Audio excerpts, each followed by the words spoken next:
बोलो सतगुरुदेव की जय। बंदी छोड़ कबीर परमेश्वर जी की जय।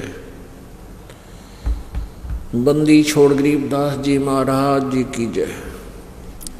स्वामी राम देवानंद जी गुरु महाराज जी की जय।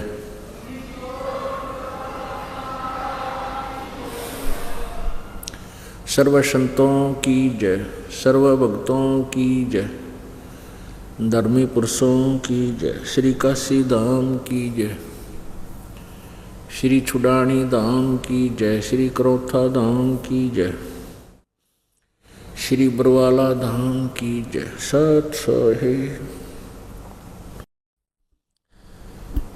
गरीब नमो नमो सतपुरुष को नमस्कार गुरु की नहीं। सुर नर मुनि जन साधुआं संतों सर्वस्ती नहीं। सतगुरु साहेब संत सब डंडो तुम प्रणाम। आगे पीछे मज हुए तिनको जा कुर्बान। नराकार निर्विषम काल जाल भय भंजनम। निर्लेपम निज निर्गुणम अकल अनुबेशुंदनम। सोहम सुरति समाप्तम सकल समाना नीरतलय। उज्ज्वल हीरंबर हरदमम बेपरवाह अथाह वार पार नहीं मध्यतम। गरीब जो सुमर सिद्ध होई गणनायक गलताना। करो अनुग्रह सोई पारस पद परवाना। आदि गणेश मनाऊं गणनायक देवन देवा। चरण कमल लो लाऊं आदंत करूं सेवा। परम शक्ति संगीतम रिद्धि सिद्धिदाता सोई। अवगत गुण अतीतम सत्य पुरुष निर्मोही। जगदम्बा जगदीशम मंगल रूप मुरारी। तन मन अर्पू शीशम भक्ति मुक्ति भंडारी। सुर नर मुनि जन ध्यावे ब्रह्मा विष्णु महेशा। शेष सहस मुख गावे पूज्य आदि गणेशा। इंद्र कुबेर सरीखा वरुण धर्म राजावे। समर्थ जीवन जी का मन इच्छा फल पावे। 33 कोटि आधारा ध्यावे शेष 88। उतरे भव जल पारा कट है यम की फांसी। 33 कोटि आधारा ध्यावे शेष 88। उतरे भव जल पारा कट है यम की फांसी। कर जोरूं विनती करूं धरूं चरण पर शीश।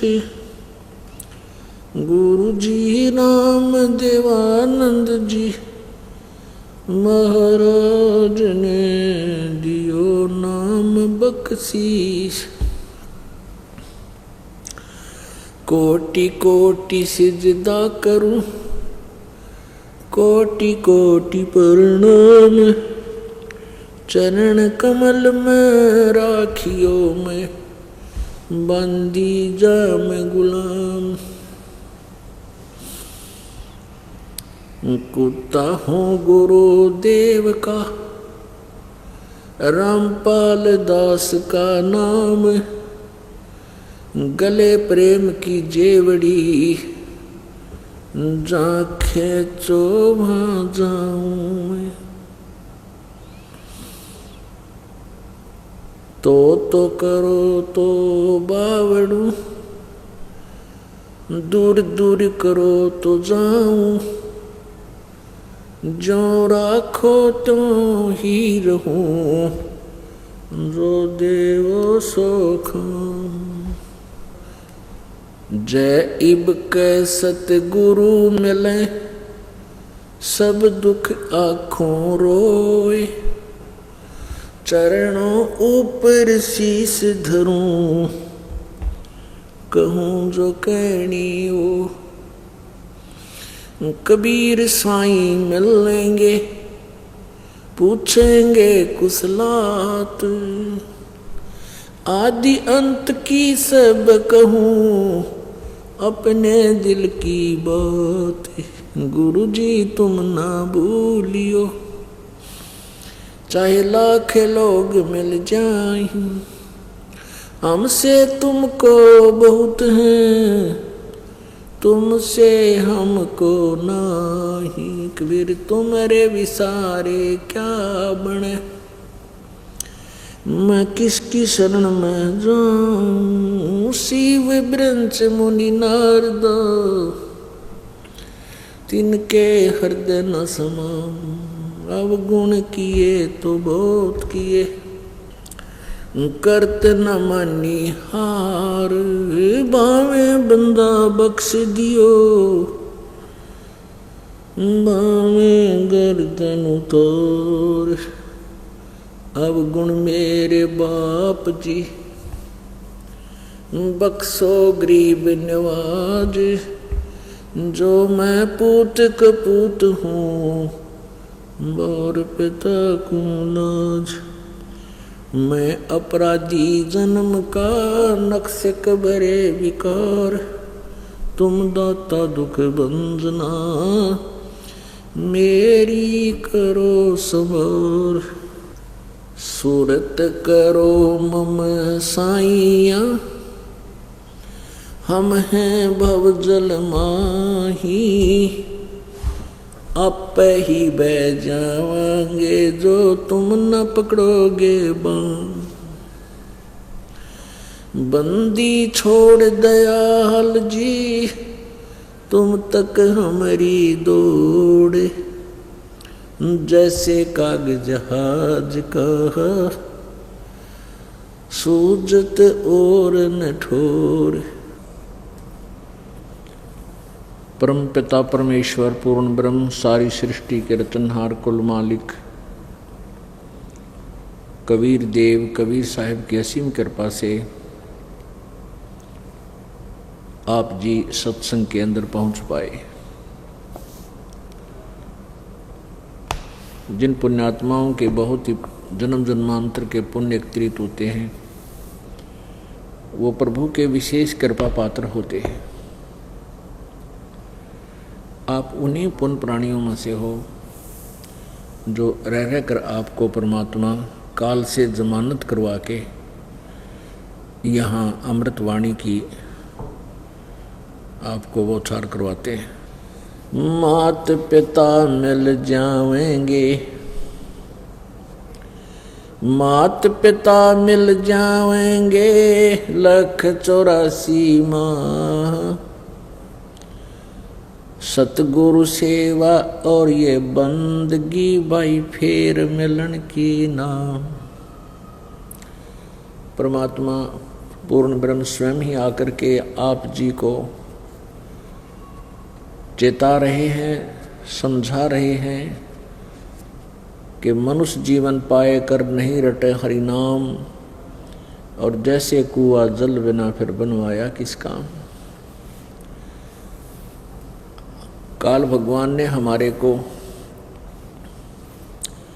वास्तविकता से अपरिचित रखा हुआ है। हमें ये ही नहीं मालूम हम कौन हैं, कहाँ से आए हैं, क्या उद्देश्य है हमारा। हम जिस क्रिया में समर्पित हैं, जिन कर्मों में हम समर्पित हैं, ये किस उद्देश्य से हम कर रहे हैं। हम प्रतिदिन मेहनत करते हैं, मजदूरी करते हैं, अपने परवरिश बच्चों की परवरिश करने के लिए, अपने पेट के लिए, और मकान बनाते हैं अपनी सुख सुविधा के लिए। और जिन बच्चों को हम सुखी देखना चाहते हैं, जिनके लिए हम दिन रात मजदूरी करते हैं, मेहनत करते हैं, उन्हीं का नहीं पता कब यहाँ से मृत्यु हो जावे, देहांत हो जावे। तो हम इस विषय पर विशेष चिंतन नहीं कर पाते, केवल रोना ही शेष रह जाता है। रिश्तेदारों का आना जाना शुरू हो जाता है और फिर अंत में यही निष्कर्ष निकलता है कि भी यहाँ तो सभी के साथ ऐसा ही होता है। सांत्वना देते हुए कहते हैं कि देखो उनका पेट की पुत्र था, वो तो मृत्यु को प्राप्त हुआ, आपके तो 3 हैं, एक ही मृत्यु को प्राप्त हुआ है।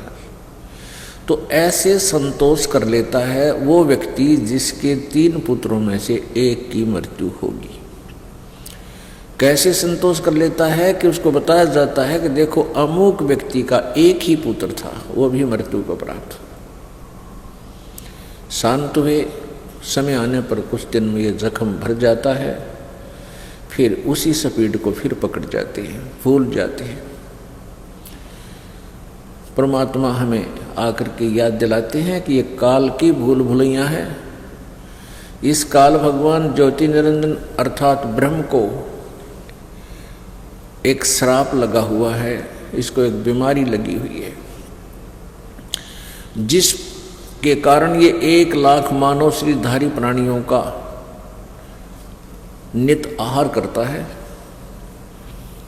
ये ऊपर स्थूल शरीर यूजलेस है उसके लिए, जैसे काजू, जैसे बादाम के ऊपर गिरी अंदर होती है, ऊपर उसके कवर होता है, तो कवर खाने का नहीं होता, उसके अंदर गिरी बन जाती है, वो खाने की होती है। ऐसे ही इस स्थूल शरीर के अंदर एक सूक्ष्म शरीर है।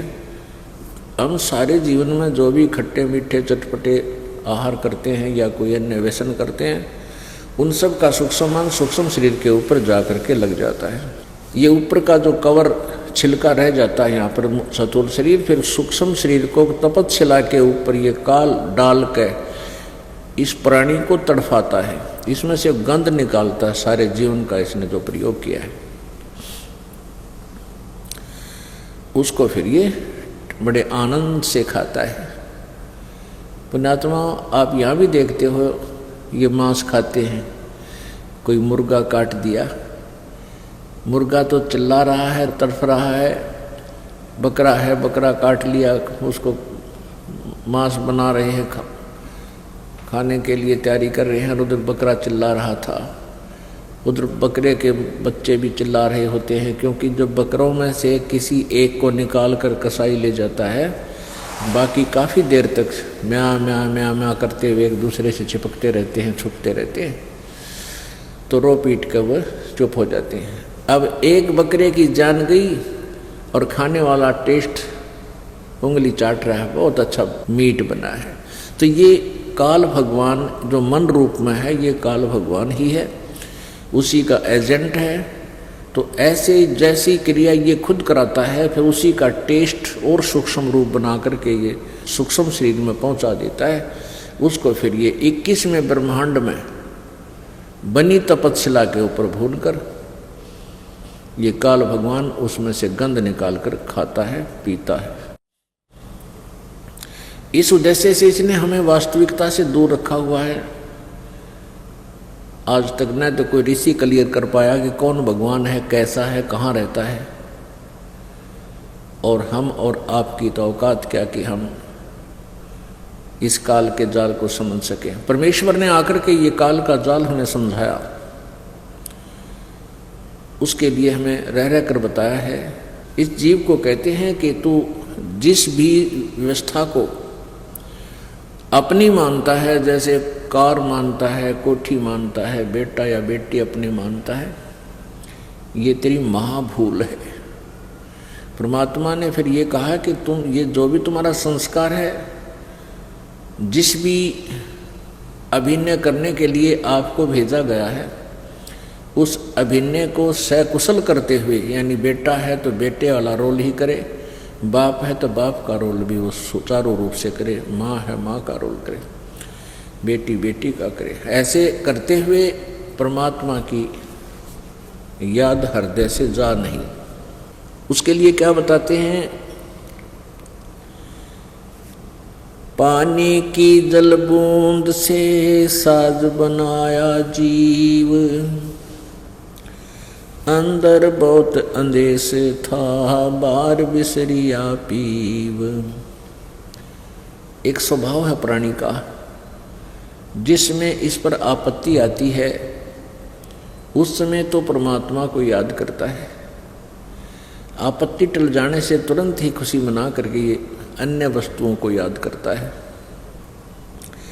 परमेश्वर कबीर जी कहते हैं, दुख में सुमरण सब करें, सुख में करे ना कोई। जय सुख में सुमरण करें तो दुख कहे को होवे। परमात्मा कहते हैं कि भाई दुख आ जाता है, आपत्ति में तो सभी प्रभु याद करते हैं, लेकिन सुख में नहीं करते। और जो सुख में करेंगे तो उनको दुख नहीं होगा।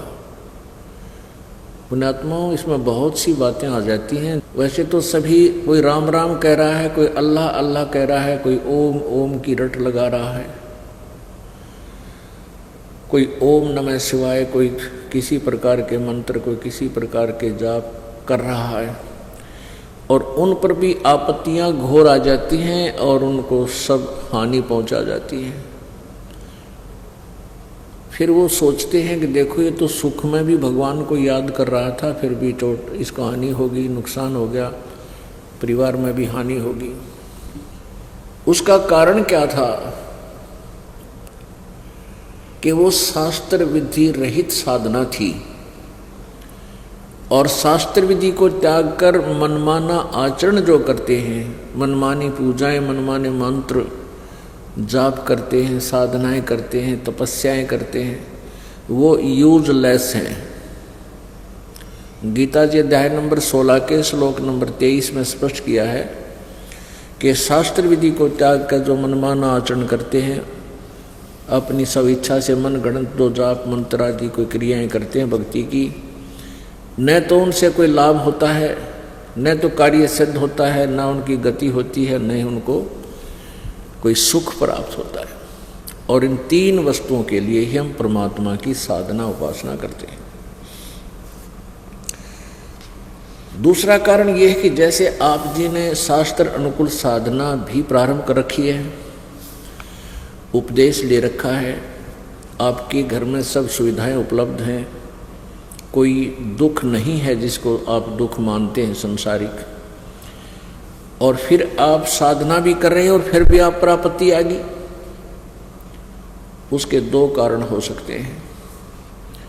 एक तो ये कि आपने मर्यादा भंग की होगी, आपसे मर्यादा भंग हो गई है, या फिर कोई भयंकर आपत्ति थी, वो भयंकर आपत्ति और हल्की होकर टल गई। परमात्मा बताते हैं कबीर जी, कबीर सतगुर शरण में आने से आई टले बला, जय मस्तक में सूली हो व काटे में टल जा।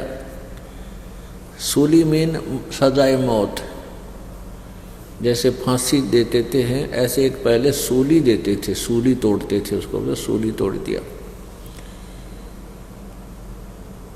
उसके एक बहुत लंबा सुआ होता था, उस गज टाइप सरिया सा, वो आर पार निकाल देते थे, विषाक्त होता था। वो व्यक्ति जिसको सजा दी जाती थी, उससे वो मृत्यु को प्राप्त हो जाता था, तड़प तड़प के। उसको सूली तोड़ना कहते हैं। तो पुण्यात्मा, दो कारणों में से कोई ऐसा भी हो सकता है यदि आपत्ति आती है। तो कारण है कि एक तो कारण है कि या तो कोई घोर आपत्ति थी, वह हल्की होकर टलेगी, जान जानी हो टांग टूटेगी, ये भी परमात्मा की कृपा ही समझो। और दूसरी ये है कि आपने कोई क्रिया भंग कर रखी होगी। जब तक हम परमात्मा की मर्यादा में नहीं रहेंगे तो हमारी रक्षा प्रभु नहीं कर पाएंगे। जो नियम आपको बताए गए हैं, ये साधनाएं नहीं करनी है, इस प्रकार की क्रियाएं नहीं करनी है, शराब मांस तम्बाकू प्रयोग नहीं करना है, इनमें से कोई सा भी आप कर लोगे तो आपका नाम खंड हो जाएगा, आपका कनेक्शन कट जाएगा। जैसे किसी भी कारण से आपकी बिजली का कनेक्शन कट गया तो पावर नहीं आएगी। जिस बिजली से पंखे चले थे, पानी निकाल रहे थे, बटन दबाते ही पशुओं का चारा काट रहे थे, सानी काट लेते थे, आटा पीस लेते थे, सब सुविधाएं ठप हो जाएंगी, नहीं आपको मिलेंगी।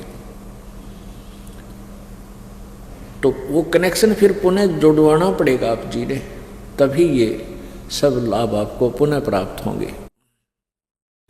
जैसे कोई खेल का मैदान होता है, बच्चे गेम खेलते हैं, उस खेल के मैदान में खेलने वाले खिलाड़ियों के कुछ नियम होते हैं।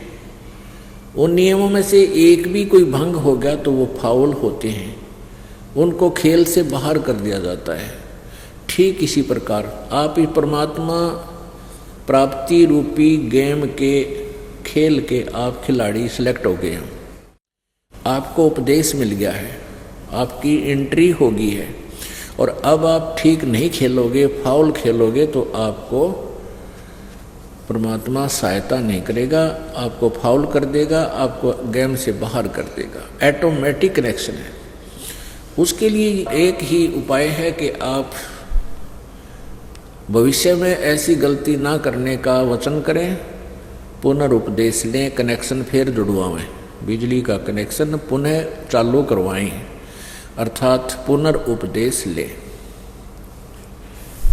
क्या बताते हैं? संत शरण में आने से, सतगुरु शरण में आने से आई टले बला, जय मस्तक में सूली हो व काटे में टल जा। पुण्यात्मा, मानव समाज सत्संग से बहुत दूर रहा है अभी तक, और सत्संग जो लोग करते थे वो सत्संग से परिचित नहीं थे। कथाओं का सुना देना, पुस्तक पोथी पढ़ के जैसा वो जानते ऐसा अर्थ कोई कर देना, ये अलग बात है। जिस संत के पास पूर्ण मार्ग ना हो, नाम देने का अधिकार ना हो, उसके पास सत्य साधना ना हो, तो उससे उपदेश लेना भी व्यर्थ है, उसके द्वारा किया गया सत्संग भी व्यर्थ है। एक समय एक नगर के बाहर एक आश्रम था एक महापुरुष का।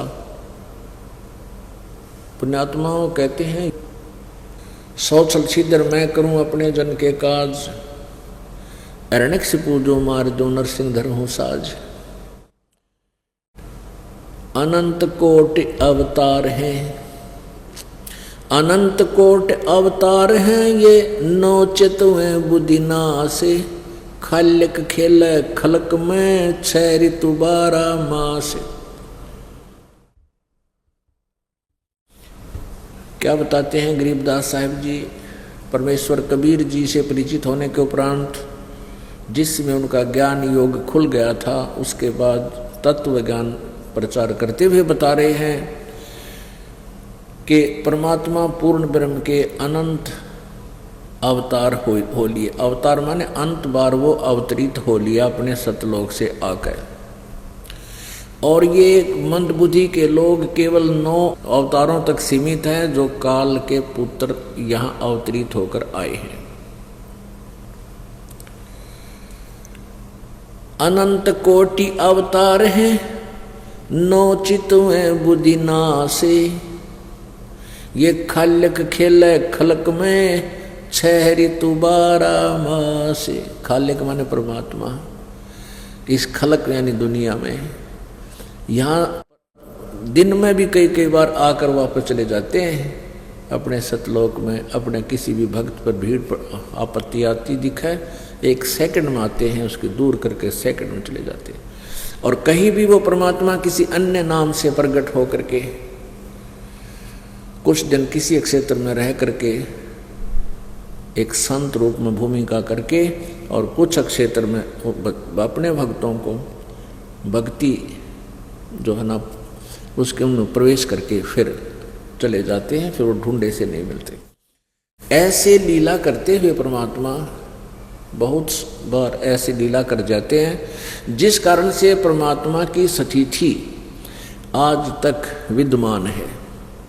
ये काल चाहता है कि इनको नास्तिक बना दूं, ये ऐसी भक्ति करें जिससे इनको कोई लाभ भगवान का ना हो, और ये नास्तिक हो जाए, फिर कभी भी भक्ति नहीं करें, परमात्मा स्वयं आवे या अपना कोई संत भेजे तो ये नास्तिक फिर सुनेंगे ही नहीं। जैसे पूरा चीन नास्तिक हो गया, कम्युनिस्ट बना दिया, और इधर से पूरा जो है ना रूस नास्तिक कम्युनिस्ट बन गए। नास्तिक का दूसरा नाम कम्युनिस्ट हो गया समझो। तो ये कहने का भाव ये है कि काल यही चाहता है कि ये सुने को ना इस परमात्मा के मार्ग ने, इनको ऐसा कर दूं, क्योंकि भक्ति भी करते हैं उनको लाभ भी नहीं हो रहा है, फिर वो चोरी करने लग जाते हैं अपना धन इकट्ठा करने के लिए, कोई गम बुलाने के लिए घूंटी पीने लगाने लग जाते हैं। इस प्रकार इस मानव समाज को ये काल बिगाड़ता है और परमात्मा समय समय पर आकर के अपनी स्थिति को फिर कायम करते हैं। अपने भक्तों के हृदय में भगवान की स्थिति, भगवान की महिमा को फिर पुनः स्थापित करते हैं, उनको ऐसे ऐसे सुख देते हैं। ऐसी लीला करते हुए परमात्मा संत रूप धार करके इस पृथ्वी पर विचरण करते हुए कई स्थानों पर छोटे छोटे आश्रम बना रखे थे। उन आश्रमों में वो एक एक महीना प्रति वर्ष, एक एक महीना 2-2 महीने रुक कर आते थे और वहाँ के भक्तों को भक्ति मार्ग, आशीर्वाद, उनसे कुछ ऐसे पुण्य करवाते थे जिससे उनको इस जीवन रूपी सफर में आने वाले जो कांटे हैं पाप कर्म के, वो हानि ना करें। उसी आधार से उन्होंने एक नगर के पास आश्रम बना हुआ था। वहाँ के बहुत से भक्त श्रद्धालु, एक गांव के पास बहुत से श्रद्धालु उस आश्रम में जाते थे। जैसे भी 20, 30, 50 जैसे वर्ग थे, परिवार 10-20 परिवार थे, वो परमात्मा के चाहने वाले उस आश्रम से संबंधित थे। तो जब संत गुरु जी आते थे, गुरुदेव जब आते थे उस आश्रम में 1 महीना रहने के लिए, तो गांव के प्रत्येक प्राणी, पहले छोटे छोटे घर होते थे गांव में, नगर भी इतने बड़े नहीं होते थे, गांव में थोड़े थोड़े घर होते थे। तो उसमें प्रत्येक घर के सदस्य, प्रत्येक घर ने, यानी एक घर में जैसे कोई ने एक ने नाम ले रखा या पूरा परिवार भी लग जाते हैं धीरे धीरे। तो क्या करते थे, जब संत यानी गुरुजी आते थे आश्रम में, महीना रुकते थे या 2 महीना रुकते थे, तो वो क्या करते थे कि प्रतिदिन का आहार गुरुजी का और जितने आश्रम उनके साथ शेष थे 2, 4, 10, उन सभी का 1 दिन का आहार, 1 दिन के भोजन एक ही परिवार करता था उनकी व्यवस्था, यानी घर से बनाकर ले जाते थे, आश्रम में खिलाते थे दोनों समय। ऐसे उन्होंने अपना एक रन बना रखी थी। ऐसे चलता रहा। तो एक दिन क्या हुआ कि एक बहन का नंबर आ गया, वो आश्रम के भोजन का। परमात्मा की लीला हुई कि उनका दूध फट गया, दूध खराब हो गया, और अपना नंबर पे सभी ये कोशिश करते थे कि अच्छे से अच्छा भोजन आहार भक्तों और संतों को कराएं। जैसे खीर तो मुख्य ही होती थी, उसने खीर बनाना था, दूध उसका खराब हो गया। तो उसने देखा कि यहाँ एक मेरे साथ में एक बहन रहती है, उसके भैंस है ताजी ब्याई, यानी अभी 10-20 दिन की वो भैंस है, उसके वहाँ गई। क्योंकि कोई भी वस्तु जब मांगने जाता है व्यक्ति तो पहले कुछ भूमिका बनाता है, कुशल मंगल पूछता है।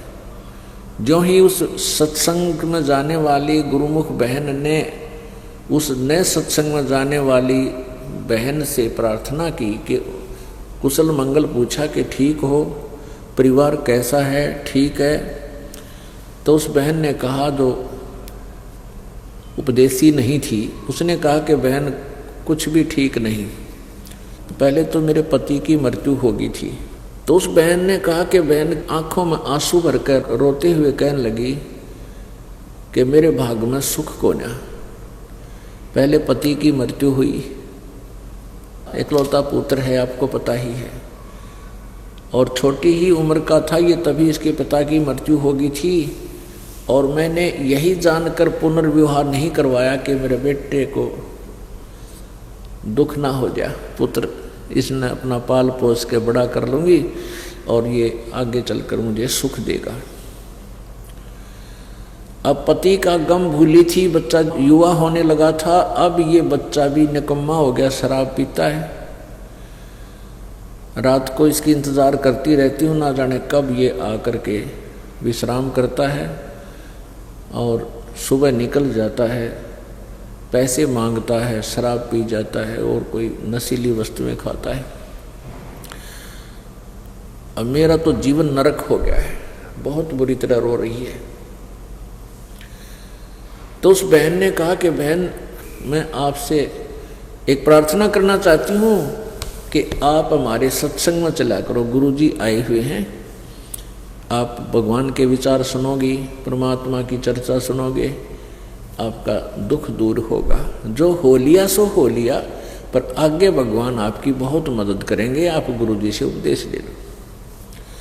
इस बात पर वो बहन कहने लगी जिसने उपदेश नहीं ले रखा था कि मैं पहले तो विधवा, मेरा पति नहीं घर पे, और मैं सत्संग में जाऊंगी तो गांव वाले पता नहीं के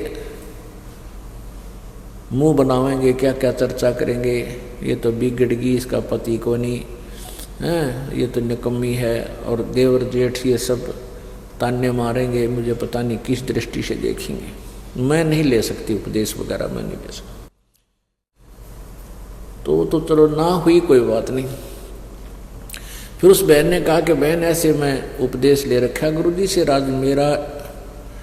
आज मेरा टर्न है गुरुजी को भोजन खिलाने का, आश्रम का भोजन देती हूँ मैं, हमने अपना नंबर बांध रखा है। तो आज मेरा दूध खराब हो गया और मुझे दूध दे दे, चाहे उधारा दे दे और चाहे पैसे में दे दे, मैं भोजन करा के आऊँगी अपने गुरुदेव को, भक्तों को। तो उस बहन ने दूध निकाल कर खुट्टी पर टांग रखा था, ज्यों का त्यों। उस न अनुपदेशी ने वो न्यों का न्यों बाल्टी उठा के उस बहन के पात्र में डाल दी, सारा का सारा, ले बहन ले जा दूध को। अब वो कहने लगी बहन कुछ तो रख ले इसमें से, ना सारा ले जाते हैं। ये कब कब अवसर मिला मेरे को, मैं तो जा नहीं सकती, कहीं पर पुण्य कर नहीं सकती, आज भगवान ने दया करी है, तू सारा ले जा, हम शाम वाले में गुजारा कर लेंगे। अब उस बहन ने सोचा, जो उपदेश ले रखी थी कि देख कितनी अच्छी आत्मा है, मैंने उपदेश ले रखा है, यदि मुझसे भी कोई मांगने आती तो 2 किलो तो जरूर रखती मैं, सारा नहीं दे सको थी। अरे यार कितनी प्यार पुण्यात्मा है, और सारा ही दे दिया भगवान के लिए। पुण्यात्मा ऐसे ही शुभ काम में सहयोग करने से पुण्य बनते हैं, और शुभ काम में बाधा करने वाले के पाप बना करते हैं। फिर धीरे धीरे इकट्ठे होते होते फिर यही कभी ना कभी अंगड़ाई लेते हैं। पुण्य किए हुए प्राणी को तो अच्छा पुण्य जन्म मिल जाता है, कहीं संत मिल जाता है, और पाप कर्मी प्राणी को फिर 84 लाख योनियों में कष्ट प्राप्त होता है। अब वो बहन खीर बना करके लेगी, गुरुजी को खिला दिया, भक्तों को आश्रम में खिला दिया, लेकिन उसके मन में ये रहा कि यदि ये बहन भक्ति पर लग जाए तो बहुत अच्छी आत्मा की है। तो कुछ दिनों पुण्यात्माओं धीरे धीरे वो पुण्य भी साथ देता है, कुछ पूर्वले संस्कार होते पिछले जन्म के। एक दिन फिर वो बहन धीरे धीरे उनके घर जाने लगी, परमात्मा की चर्चा करने लगी कि बहन सत्संग में जाना चाहिए, सत्संग में जाने से ऐसे लाभ होता है, उस व्यक्ति को ऐसे हानि होनी थी, परमात्मा की दया से ऐसे उसका बालक बच गया, उसको ऐसे लाभ होता हुआ, हमारे बहुत से भक्तों को ऐसे लाभ हुए, काफ़ी कुछ चर्चा करती वो। लेकिन वो बहन मना कर देती कि मैं सत्संग में नहीं जा सकती बहन। लेकिन कुछ दिनों के बाद क्या हुआ, सत्संग वाली बहन जाकर के चर्चा किया करती थी, उसकी चर्चा में उसको आनंद आने लग गया। फिर वो इंतजार करने लगी, बहन तू कल ना आई, आप आते हो ना, मुझे बहुत अच्छा लगता है, क्योंकि कहते हैं तुलसी पिछले पाप तय हरि चर्चा ना भावे, जैसे जोर के बेग ते भूख विदा हो जावे। प्रारंभ में जिनके पाप अधिक होते हैं, प्रारंभ में भगवान की चर्चा अच्छी नहीं लगती, और जैसे बुखार हो जाता है तो मनुखा दाख, सेब संतरे, रोटी कड़वी लगती है, और उसका ट्रीटमेंट क्या है कि कड़वी औषधि ही खाने से, यानी कुनीन खाने से, ना चाहते हुए भी खाने से वो धीरे धीरे बुखार उतर जाता है, फिर रोटियों की चाह बढ़ जाती है। ऐसे ही उस बहन की परमात्मा की वाणी सुन सुन के, सत्संग वाली बहन से और उस अनुपदेशी के भी उसका प्रभाव बन गया, उसका पाप कुछ नरम हुआ, उसको चाह बढ़ी, भगवान की इच्छा बढ़ती बढ़ती।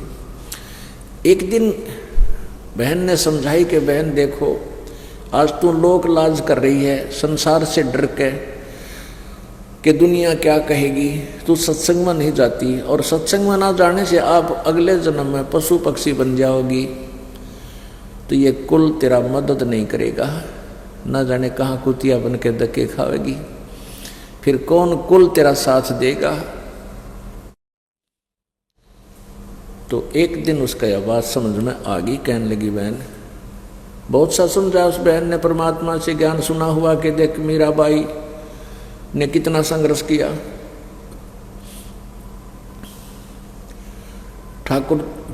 ठाकुर घर में जन्म, जो घर से भी बेटियों को बाहर नहीं जाने देते थे, पर्दे में रखा करते थे, और उस मोर्चे को तोड़कर मीरा परमात्मा की तरफ अग्रसर हुई तो सफल हुई। आज मीराबाई का नाम एक बहुत ही श्रद्धा की दृष्टिकोण से लिया जाता है, और ये लोक लाज करने वाली ना जाने कितनी मरगी बहन बेटियां, कोई भूतनी बन रही है, कोई कितना दुख पा रही है, कोई नहीं पूछता उनको।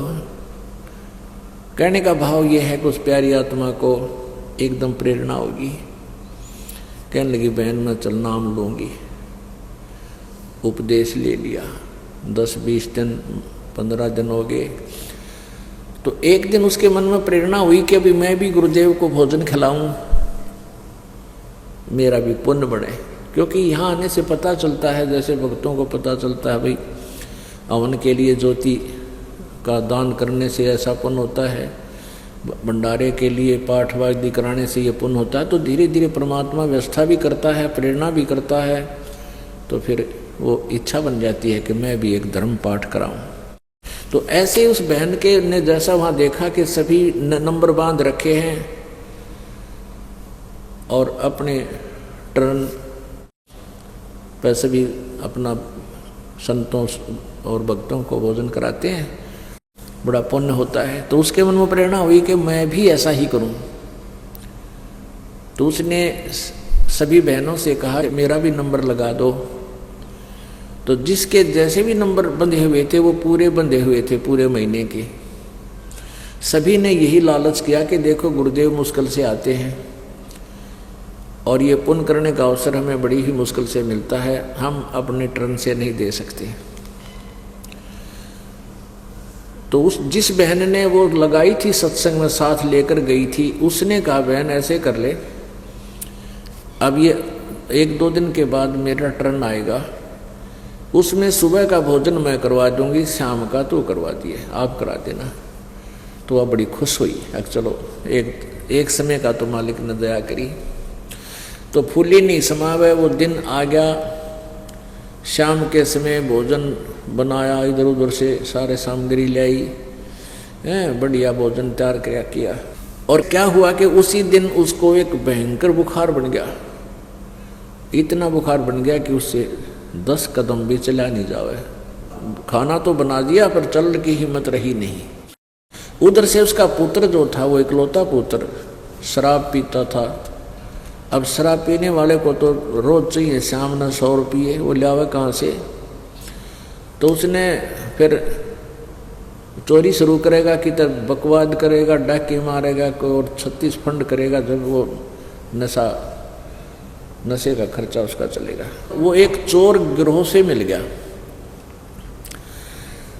और वो चोरी चप्पा कर काम अपना गुटी शूटी लावे। तो उनकी चोरी करते करते उनकी इच्छा इतनी बढ़ गई, उनने स्कीम बना रखी कि आज रात्रि में राजा के घर चोरी करेंगे और रानियों के ना गहने कोई कोई लाख रुपए के होते हैं और गहने उठा लाएंगे।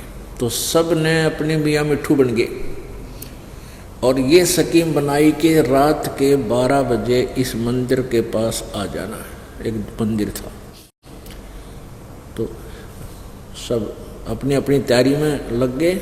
उधर से वो लड़का जब शाम के समय अपने घर गया और रात्रि के 12 बजे उसने अपने मित्रों से मिलना था, तो उसकी माँ ने कहा कि बेटा,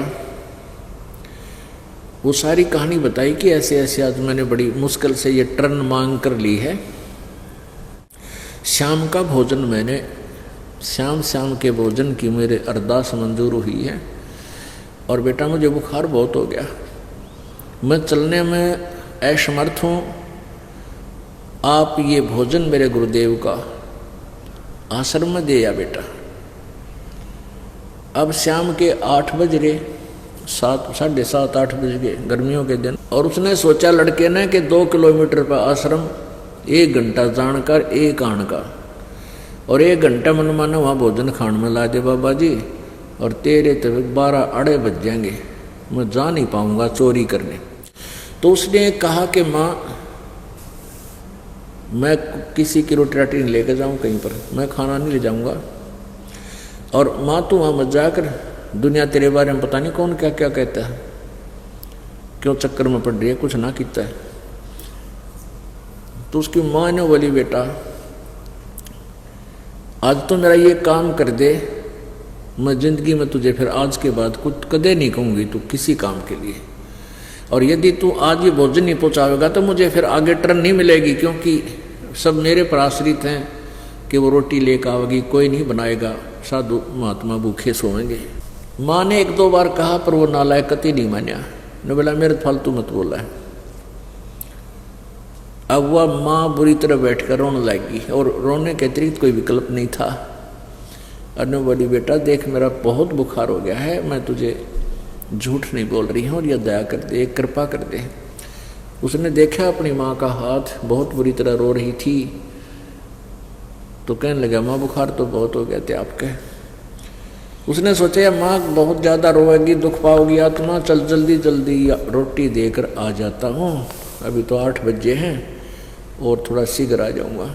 तो सोच समझ कर वो उठा कर वो सारा सामान भोजन का आश्रम में चला गया।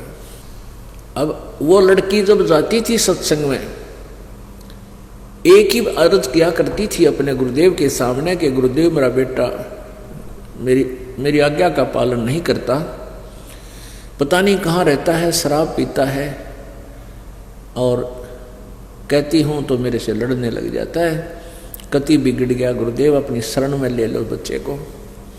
तो बार बार यही कहती थी। गुरुजी कहते थे बेटा तू विश्वास ना तोड़िए, लगी रहे भगवान के चरणों में, अवश्य सुनेगा तेरी एक दिन। जब वो लड़का भोजन लेकर आश्रम में पहुंचा, छोटे छोटे आश्रम होते थे, झोपड़ी डाल रखी होती थी, 10-20 वृक्ष होते थे उसमें, और वहीं एक कुएं का ही बना लेते थे, स्नान करने के लिए कुआं बना देते थे। तो सभी के मन में ये आया कि परमात्मा ने, गुरुदेव ने उस बहन की सुन ली, आज तो उसका बेटा आ गया सत्संग में। अब उसने पूछा भी कहाँ है तुम्हारे महाराज जी, भोजन ले आया हूँ। तो कहने लगे वो भगत के बैठ जा भाई, गुरुजी स्नान करने गए। अब गुरुदेव स्नान करके आगे और गुरुजी से जाकर बताया कि गुरुजी आज तो रामों का लड़का आया है और आपने उसकी बड़ी सुनी, तो घना निकम्मा लड़का था, सत्संग के नाम से बहुत चढ़ता था, बहुत रोती थी वह माँ बेटी माई, और आज यो रोटी लेकर आ गया आपकी। गुरुजी कहने लगे भाई बहुत अच्छा है, परमात्मा तो सबकी सुनते हैं, सच्ची श्रद्धा से जो लगा रहता है। तो गुरुदेव आए और बैठ गए, लड़का पास बैठा था।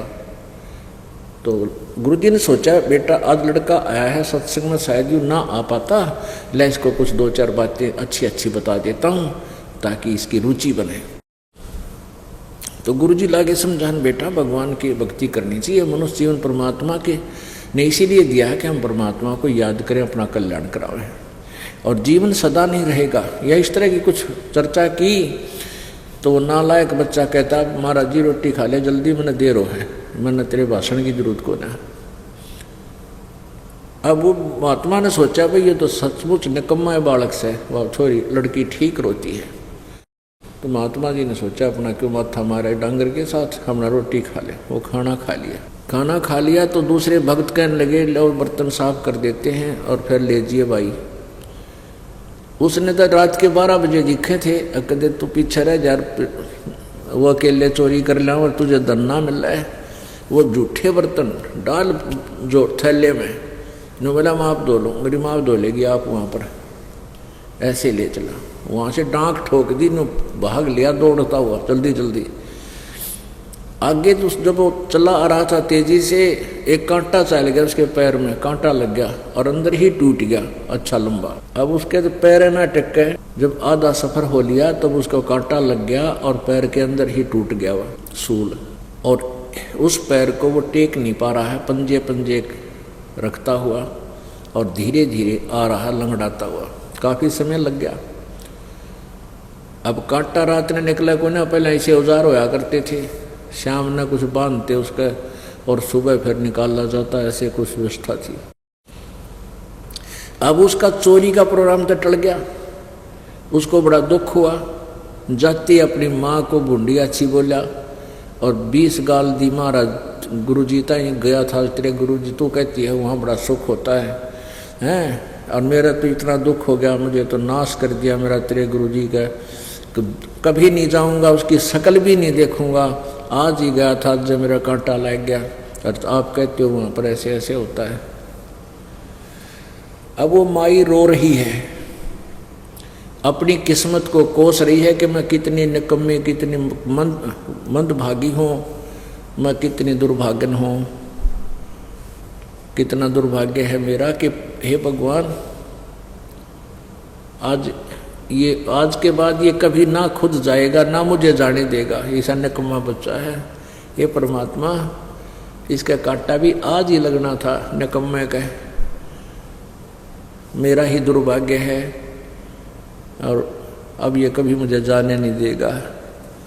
ये सोच के उठी बुखार में और कहा बेटा कहाँ लग गया कांटा, देखा। ऐसी व्यवस्था होती थी पहले को, सरसों का तेल का कुछ ऐसे बांध देते थे उसके और सुबह नरम हो जाता, सुबह निकलवाऊंगी बेटा इतना आराम कर ले। अब वो लेट गया बालक, वहाँ तो नहीं जा सका पर सारी रात ऐसे बकवाद करता रहा। देख लिया तेरा गुरुजी ऐसे है और वैसे है, सब पाखंडी इकट्ठे हो रहे हैं, ये कर रखा। उधर से उनके साथियों ने अपने साथी की इंतज़ार की 12 साढ़े 12 बजे तक, वो नहीं पहुंचा तो उसने अपने सुनियोजित तरीके से समय पर जा करके राजा के महल में चोरी करने की कोशिश की। तो उनकी अपनी सोच थी चोरी कर लेंगे, पर वहाँ तो व्यवस्था बहुत होती है। उन्होंने सैनिकों ने पकड़ लिया, सिपाहियों ने मंत्री के पास ले गए। मंत्री सुबह राजा के पास लेकर गया, कहा राजन ये इतने खूंखार डाकू हैं, राजा के महल में चोरी करने की कोशिश कर रहे थे, ये आम जनता को कैसे जीने देंगे जब राजा का खौफ नहीं, इनको भयंकर सजा दी जाए। भयंकर सजा होती थी सूली तोड़ना। सूली कैसे तोड़ते थे, एक लंबा एक 3-4 फुट का 2-2.5 फुट का एक वो होता था ताकू सा श्री, यानी लंबा जैसे बाला सा बना दिया करते थे श्रीये का, और उसको एक चकला होता था जैसे यो रोटी बेलन का चकला होता है, इसका बड़ा साइज गोल गोल सा बना देते थे और उसके आर पार से वो निकलता था। उस चकले को उसके एंड पर रख देते थे ऐसे और उस पर व्यक्ति को बैठा देती थी। वो अपने आप जब उस पर बैठाते ही धीरे धीरे एकदम नीचे को चल पड़ता था और उस शरीर के लोड से अपने आप वो नीचे को आता रहता था और उसके अंदर से आर पार सिर में से निकल जाता था, विषाक्त होता था। और वो फिर चिल्ला चिल्ला कर बुरी तरह तड़फ तड़फ के मरता था। ऐसे ये मौत दी जाती थी, ऐसे सज़ा दी जाती थी ऐसे अपराधियों को, खूंखार अपराधियों। इसको सूली तोड़ना कहते थे, सूली देना, फांसी तो गले में डाल देते हैं, ये सूली तोड़। तो उससे पहले क्या करते थे कि पूरे नगर में उन अपराधियों को घुमाया करते थे राजा, पूरे नगर में, पूरे आसपास के गांव में उनको घुमा के लाते थे। उनके गले में पट्टी बांध देते थे कि मैं अपराधी हूँ, मैंने ये पाप किया है, आज मैं सूली तोड़, मुझे ये सज़ा मिलेगी, और भाई कोई और सुनता हो देखता हो तो अपराध मत करना। वो अपने मुख से भी बोलते चलते थे मैं अपराधी हूँ, मैंने ये पाप किया है। तो उनका ऐसे उनको फट्टे लगकर गले में एक पंपलेट चिपका देते थे और उनके मुख से भी बुलवाते थे, बोलो। तो वो ऐसे उनको साथ लेकर के एक विशेष प्रकार का एक बैंड बाजा आवाज़ करते हुए ले चलते थे सैनिक। तो सबको पता चल जाता था कि आज किसी को भयंकर सजा दी जा रही है।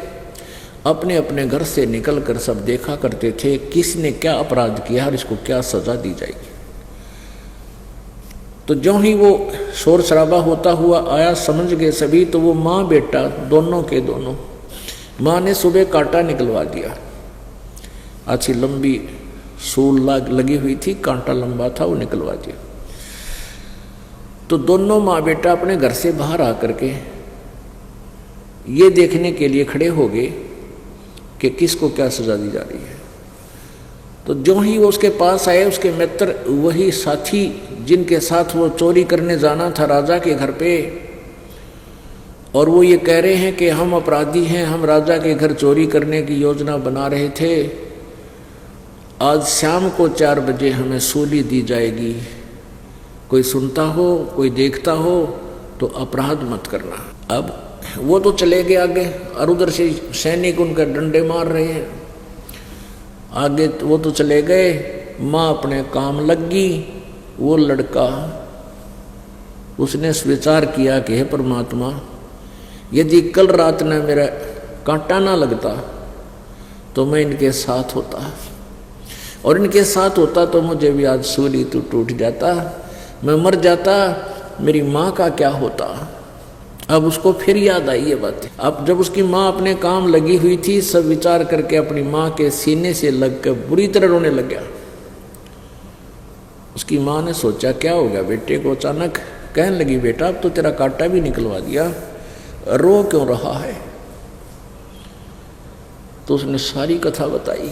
माँ भला होता आपके गुरुदेव का, भला हो कल मैं आपका उनका भोजन लेकर गया तो मेरी जान बची। माँ आज तेरा बेटा तेरे साथ नहीं होता। तो माँ कहने लगी बेटा तू क्या बात कह रहा बेटा, क्यों नहीं होता, तू क्यों मर जाता, मेरा बेटा क्या चोर है। हाँ माँ मैं चोरी भी करने लग गया था।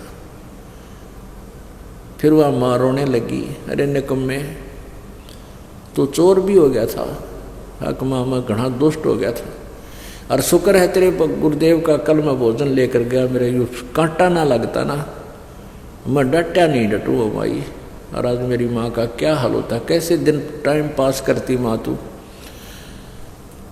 तो वह माँ फिर अपने गुरुदेव का शुक्र मनाकर बहुत रोती है कि जैसे सुने थे प्रभु वैसे ही मिल गए, मेरे बच्चे की जान बचा दी।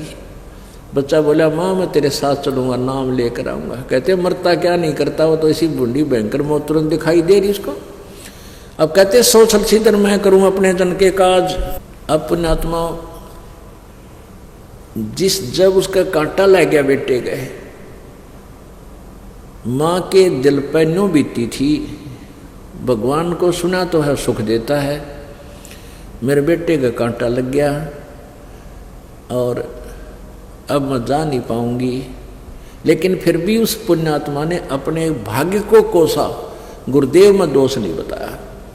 जो ऐसे समय पर गुरुदेव में दोष निकाल लेते हैं फिर उनकी सुनाई नहीं होती, उनको वो फिर हट जाते हैं भक्ति मार्ग से। यानी हमने अपने रोने धोने की क्रिया को भी सुचारू करके करना पड़ेगा, तब हम सफल होंगे। परमात्मा उस समय तो उसको लगे था कि कांटा लगे, मैं भी, मुझे नहीं जाने देगा। भगवान के बढ़िया मेरे साथ, मैं ऐसी निकम्मी दुष्ट हूँ, यानी इस तरह अपने को जो कोसते हैं उनको रिजल्ट अच्छा मिलता है। और कोई भगवान नहीं न्यू कह के दे रहा है, उड़ा बता कांटा लग गया मेरे बेटे का न्यू हो गया, तो वो उसकी सुनवाई नहीं होती। चाहे वो बला टल भी जावे, फिर उनकी श्रद्धा टूट जाती है। वो बला तो टली पहले के पुण्यक्रम से, और आगे फिर न संपर्क में रहने से, फिर भगवान से दूर हो जाने से, फिर ना जाने और कोई ऐसी बला आवे वह कदे नहीं टले। तो इसके लिए बताते हैं, द्वार धनी के पड़ा रहे और धक्के धनी के खावे, 100 काल झकझोल ही पर द्वार छोड़ ना जावे। एक ये तरीका बताया है कि आप जी को इतना नहीं समझ है, बालक हो अभी, और इस तरह कोई आपत्तियां भी आ जाती हैं, इसका विकल्प बताया है कि इस द्वार को छोड़ के नहीं जाना। आप नहीं समझते कि आने वाला समय इसका रिजल्ट कैसा होगा। बालक हो आप तो अभी छोटी सी चोट कोई महसूस कर जाते हो, मुझे क्या लाभ हुआ, नहीं, बहुत लाभ हो रहा है। बहुत से ऐसे उदाहरण बहुत से हैं, लेकिन एक विशेष उदाहरण है कि एक बहन जींद में माता की पुजारन थी, दुर्गा की, शेरा वाली की, और किसी को नहीं मानती थी। वह उसकी कट्टर पुजारन बचपन से ही, वो 50 साल के करीब हो रही थी उस समय तक वो उसकी पूजा करती हुई आ रही थी। घर में भी सारे सुख थे, अच्छा पूरी व्यवस्था थी।